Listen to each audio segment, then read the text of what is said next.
नमस्कार, मनीषाज किचनमध्ये तुमचं स्वागत आहे। तर आज आपण बनवणार आहोत कढी।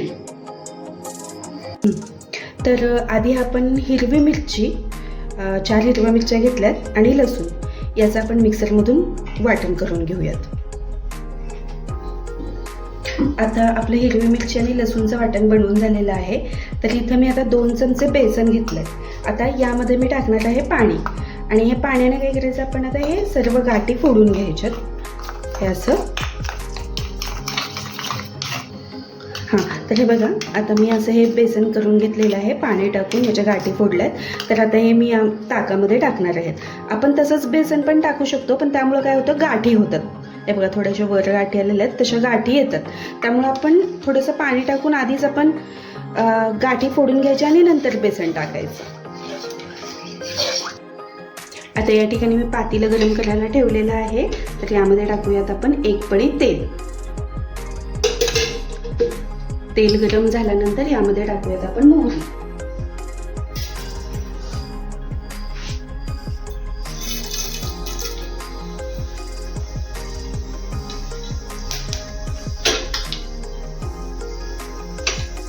मोहरी चांगली तडतडलेली आहे। आता यामध्ये आपण कढीपत्ता टाकूयात। गॅस मी बारीक ठेवलेला आहे।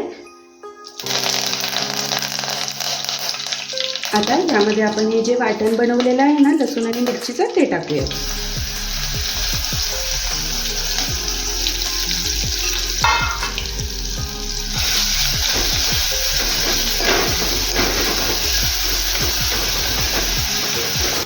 आता यामध्ये आपण टाकूयात हिंग आणि हळद।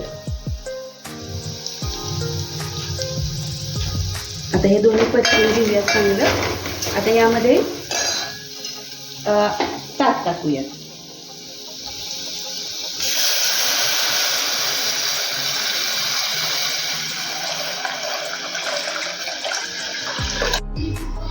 आता यामध्ये आपण टाकणार आहोत चवीनुसार मीठ आणि चवीनुसार साखर। आता याला उकळी येईल आणि सतत याला ढवळत राहायचं, त्यामुळे काय होतं, कढी आपली फुटणार नाही।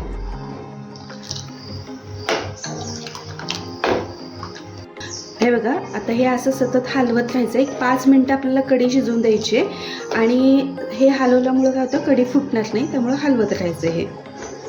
हे 5 मिनिटं आपल्याला हलवायचं। हे बघा, तुम्हाला जर आणखीन कढी घट्ट हवी असेल तर तुम्ही यामध्ये बेसन पीठ टाकू शकता। मी मगाशी दाखवलं होतं ना, त्याप्रमाणे तुम्ही यामध्ये बेसन पीठ टाकून हलवू शकता। त्यामुळे काय होईल, तुम्हाला घट्ट कढी मिळेल।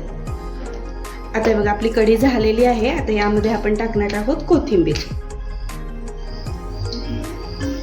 मस्त अशी आंबट गोड कढी आपली तयार आहे। तुम्हाला माझी कढीची रेसिपी कशी वाटली? जर आवडली असेल तर लाईक करा आणि व्हिडिओला लाईक करा आणि सबस्क्राईब करा। थँक्यू।